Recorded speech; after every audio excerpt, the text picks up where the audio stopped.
ndi muwala musomi ndi muyimbi muwandiisi fashionista nenga okusinga nkikuba bukulu ndi muyimbi singa ng'omu ku balina okugenderana ne Kaye Wisdom naye yasigadde ne Pia Pounds omuyimbi waffe ow'amaanyi yakuba oluyimba tupaate nga naye yasigadde. Kiki ekyakusigaye lwaki tewagenderana? ekitantwala kyali nti my management yalemera okukwatagana bulungi mu nsonga za negotiations ne bapromota kati ekyo wekyatuukawo ekibeera nga kiba kinyigiriza nze nga artist okubeera mu risiki tukira waliwo koluganda balijigala ogenda tewasasudde bulungi so kyanfukira risiki y'amaanyi as I can't make it. Then I apologize to my Ugandan fans they are so bad banjagala kyakabedde bakelanda ne visa naye wekitasoboka nagamba maybe another time. Kigambibwa nti promoter eri yali yakuwako kasente era n'okalako commitment naye teyakola deposit binyonyola abantu abakulaba. Commitment ye kubuukiza olunaku tewamane mulala kubuuka kati yampa commitment naye n'atampa deposit ey'okugetinga ready for the show ebyo byonna bawumanyi. Sente mmeka zaakabira zaagala ziyaku? Aclaiminga yampa miliyoni 5 naye teyampako miliyoni 5 ate ekirala okumpangiza kyannuma sawulire bulungi nampangiza nti yampa miliyoni yakuwa sente mmeka entuufu? yampa miliyoni n'ogamba nti ogenda basuuyi asaayogera nti tigenda basuuyi nagamba bwe bagenda maaso nga bakola kye bakola nja kufuna engeri gyenkihadinga legally because oba oliko destroyinga linnya lyange nvudde nabyo mu bingi byosanjagadde mu kikuba ebinampangiza yagamba yali okuwa pamit byonna baali babiteesa ebyo byonna ebisigadde nze ng'omuyimbi babulira sibimanyi because management yange negotiating on my behalf nze manya bigenze mu receipt wetegeke bilikole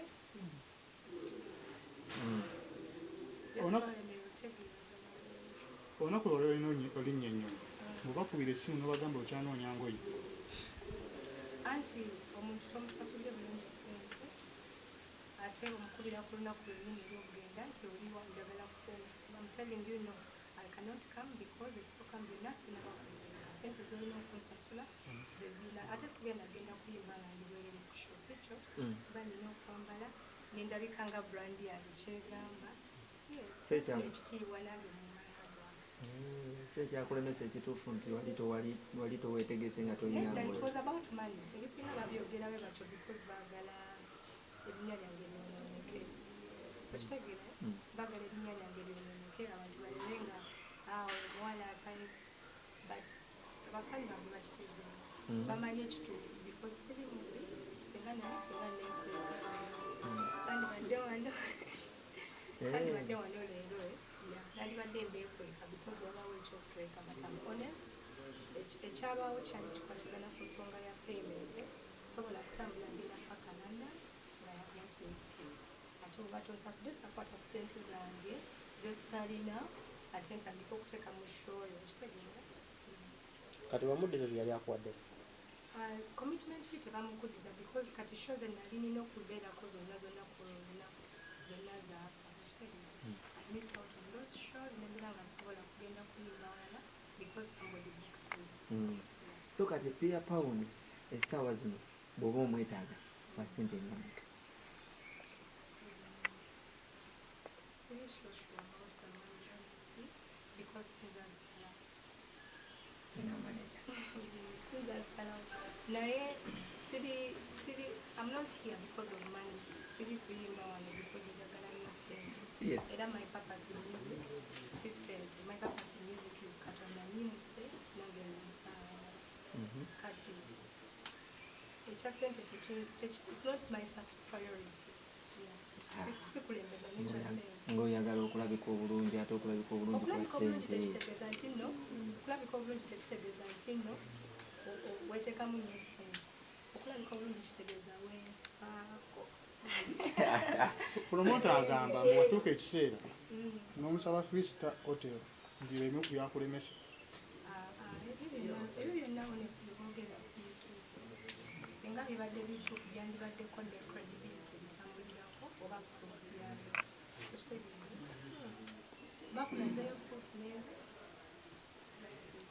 omuntu just ndowooza omulamwa we gwafa kuba si kirungi kumisinga show kintu kimuluma especially aba ataddemu kyaba ataddemu.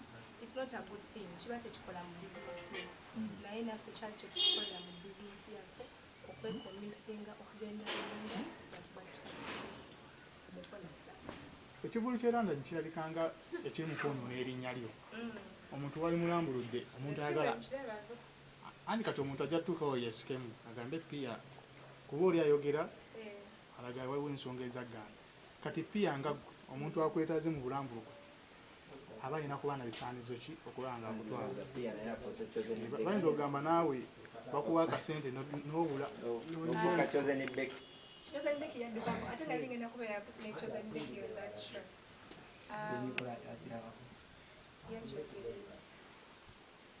Honestly, nja kulembeza amazima gange because amazima gange gegagenda okununula. If anybody wants to use me at a show, ogenda tukira management yange. Ebyetaago si bingi nnyo, bintu bitono nnyo, obufulfiringa nange oba securing the future ne safety nti gye ngenda ngenda base ate gye ngenda ngenda kukola. Yeah, that's it. Ateekako deposit ate the same time agule n'ez'engoye.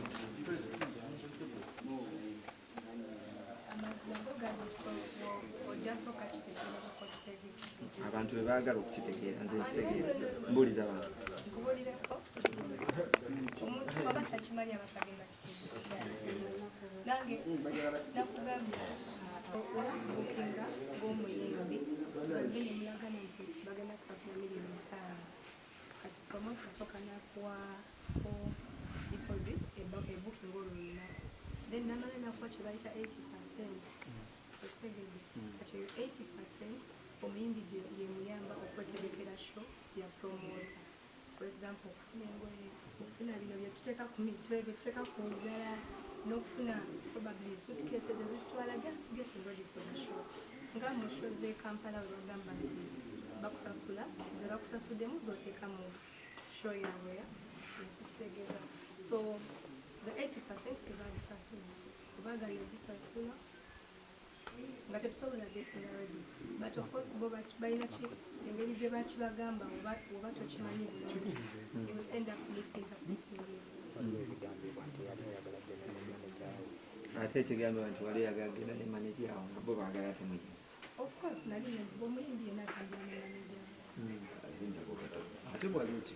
baintroduce oluyimba lwange baluyita Wuuba lwe nalulizinze ku Thursday last week.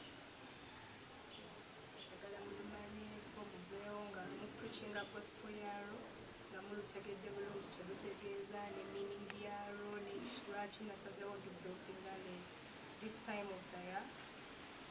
Yeah. What's so special with Wuuba? And why the nyimba zonna obadde ng'ozifulumya nga tetulabako press conference tetulabako lwaki Wuuba? Wuuba ali special nnyo. Luyimba luli after platinum hits tupaate so luli so special to me. Lwagala nnyo ate ne bafaani bange abaluwulidde barelatinze mangu ne story nekitutegeeza because it's a celebration song. Luyimba lwakujaguza tukikubye 2021 teyabadde mubi abamu yatuyisiza bubi naye abalala fena natuyisa mu mwaka regardless of what was happening to us. So ekyo kyandetedde okuta Wuuba in the sense that it's a celebration song. Ate ekirala luddamu bali bahater basooka ne batwala naye ne bagamba we can't do it. Nalwo lwange it's just a clap back and a celebration. So oluyimba Wuuba celebrating 2021. Celebrating tupaate ne pain gye twayitamu mu 2021 tupaate yajja omwaka guggwako kusuubira twayita mu by'obufunya era nga I'm sure nti omuntu aba awulidde lyrics za Roy omuntu yenna yenna ne woba olina kawini katono kiba kikukwatako. But tulaba olina oluyimba lumu olw'amaanyi tupaate era lwakuteeka waggulu nnyo. Abantu bazze bagamba nti nno obadde struggling artist mu kintu kino. Keekana akaseera kolina okuba oluyimba ng'ocelebratinga oluyimba olumu. Of course, because omuntu gwe basinze onnyooma ate n'abeera nga akiggadde. I don't know how to say it, but I went through a lot of criticism. Bampisamu nnyo amaaso, and now I don't think it's the same story. Abantu abasinga bagamba nti ekisuula abayimbi malala. Okusinziira ku kye tulaba wano ne press conference n'ebigambo ebikuvaamu, olowooza abawagizi bwe tebalowooze nti naawe otandise amalala agabayimbi abo. Celebrating okubeera happy and thankful for something tekitegeeza nti olina malala. Kitegeera tekitegeeza n'akamu. Just okubeera omanyi twekubagiza nnyo bwe tuba tuyita mu biseera ebiri trying twekubagiza nnyo obulumi bwaffe ne butwerabiza nti you have to be happy. Yes. It's just celebration, being happy, thanking Katonda for everything we've been through and the good things he has given to us, and that's to party. Olina wagambidde mbuno you celebrating by haters. Clarify more by haters baliwa. Anti mulimu party gamba nti endo mama need to buy rights. My mama go get a message in every legend. Small town, big town, I made it now. You know I've made it now. Tukuba kuba, tuva musuka, muziki tukuba kuba, mujja kusuka. So mulimu ako a party gamba nti no. Tukera kumacha kuchikuba, you know, we wake up in the morning to hustle. Era Katonda tabadde mubi atuwadde bye to hustle, and that's why tukuba. Tell us more about the song. Lwawandikibwa ddi ani yaluwandiika, lufuluma ddi ani yaluproducinga, and the video. Oluyimba yaluwandiika bamuyita Yesomani wa Fik. Pia yaluyimba Fresh Kuseme yaluproducinga wano ku FBM. Video yali by Swans Avenue. Yes, luyimba lulungi buli aluliko w'amaanyi, buli aluliko abadde wakabi mu field ye. So I believe that the project is nice and it's trending number 10 right now on YouTube. So abantu balulaze love, balulaga nti olina attention. Amanya gonna bweyogedde kiba kitegeeza ssente budget y'oluyimba eno. Actually nze mu kintu kino nina nnyo obuyambi okuba abantu bangi. For example, when I think just yakakiramu you get this one's Avenue. It wasn't emulimu ebyokusimanya too much money. But nagezaako nnyo okudelivaringa. So yes, it was very expensive. Kyali donation. Bino byakateyamba. Nedda just Libyo osuubira mu wuuba. mu wuuba nsubiramu. First of all nsubiramu kuba bagenda tuggulawo ate oluyimba lwakudigidabdigizi. So nsubiramu a lot of stage energy and love from people. Yeah. Naye kirabika nga gwe akyali so proud okuba nti oluyimba lukyatambulwa tupaate. But lwaki okiraba bwotyo? Because nsazeewo kwambala bwenti. Lwaki okiraba bwotyo? Why do you sound proud? Nanti kubanga otunnyonnyodde n'otugamba wuuba it's a continuation y'oluyimba tupaate ate you celebrating byonna ebyakola ki? Yes. Kati nange wenti ndaba nti okyali proud. Of course, be proud of my hustle gye nayitamu ne Katonda kye yatupulesinga nakyo ekyawumba. Mpulira nga sikyali oli omuntu eyali timid nga nzena neetya oba nga kya kyengenda okuwa abantu. But I feel I have a place in this industry. I feel like I have a place where I belong. Bafaiba nwemanche basobola okuexpectinga from me. Tino wamaze okufulumya wuuba. Banange ndi ready nnyo nze pandemic yonna okuba we yatandika sigenda. ogenda out era ngenda suka ngendeko out bulungi ligali nga tewali n'omwankubako mukono then male netegekera shows kuba shows zibadde zindikibwa nyingi nnyo ng'ezimu tugamba tugasobola nga kiri a bit risky kati nina kuba zonna nziwelkaminga nkole ku majja gatooleko nandi Okay, nga tuvuddewo awo katono. Omukulu Bebe Cool yavaayo nakola lisiti ye okukakana ng'oluyimba tupaata lutadde mu One Hit Wonder. Mwekemulaba? Mwekemulaba? Ye kyeyalaba ng'omukulu Bebe Cool. Ati opinion ye si y'abantu bonna. Gwe nga gwe kyakuyisa kitya? Tekina kyekyankola kuba nze ndaba kirala. Tewali happy, tewanyiiga? Nothing, just your opinion ya muntu omu. Singa yali Uganda ng'ekironze yonna Uganda nga kyefiringa wonna ndigambye